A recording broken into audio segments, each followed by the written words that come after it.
ওই শোনো, হ্যাঁ বলো। ব্রেকআপ লাগবে আমার।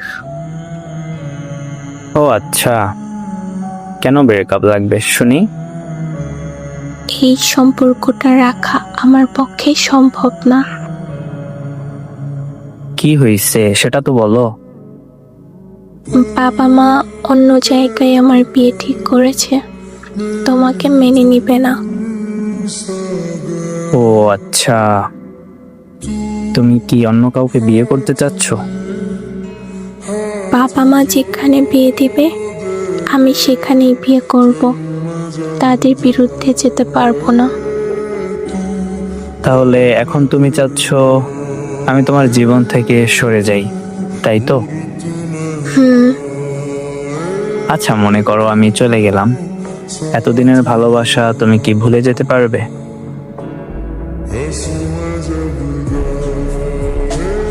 ভেবে দেখো, তোমার ওই মনে আমি ছাড়া আর কেউই নেই, সেখান থেকে তুমি আমাকে বের করতে পারবে?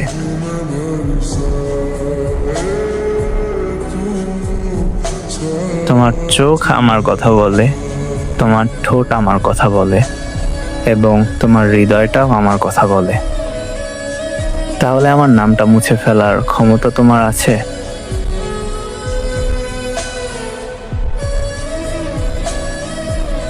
একটা সংসার দুজনের ভালোবাসা দিয়ে তৈরি হয়।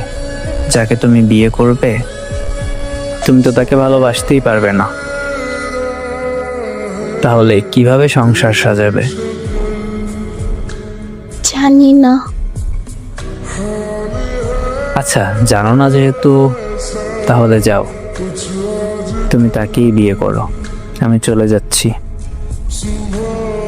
ওই শোনো,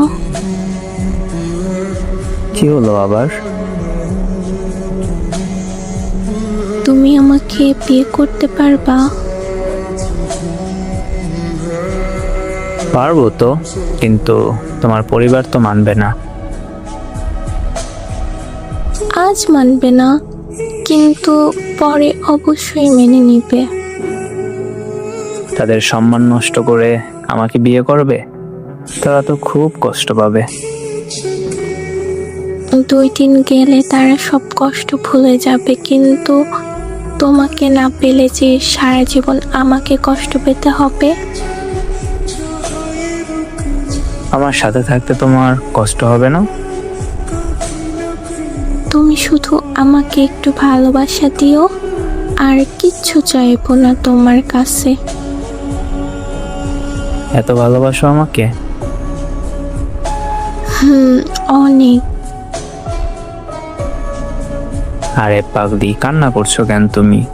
তুমি কি ভাবছো তুমি অন্য কাউকে বিয়ে করতে চাইলেই আমি করতে দিব? মানে? তোমার বান্ধবী আমাকে সব বলছে, যা যা হয়েছে। কখন? কালকে। তুমি যদি আমার সাথে আসার জন্য রাজি না হইতা, তাহলেও আমি তোমারে তুলে নিয়ে গিয়ে বিয়ে করতাম। সত্যি? সত্যি।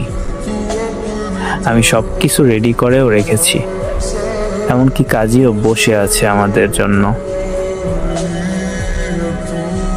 তাহলে দাঁড়িয়ে আছো কেন? চলো বিয়ের কাজ সম্পূর্ণ করি। চলো। তুমি আমার মানে শুধুমাত্র আমারই। মৃত্যুর আগ পর্যন্ত আমি তোমাকে পাশে চাই। আই লাভ ইউ জান। আই লাভ ইউ টু জান।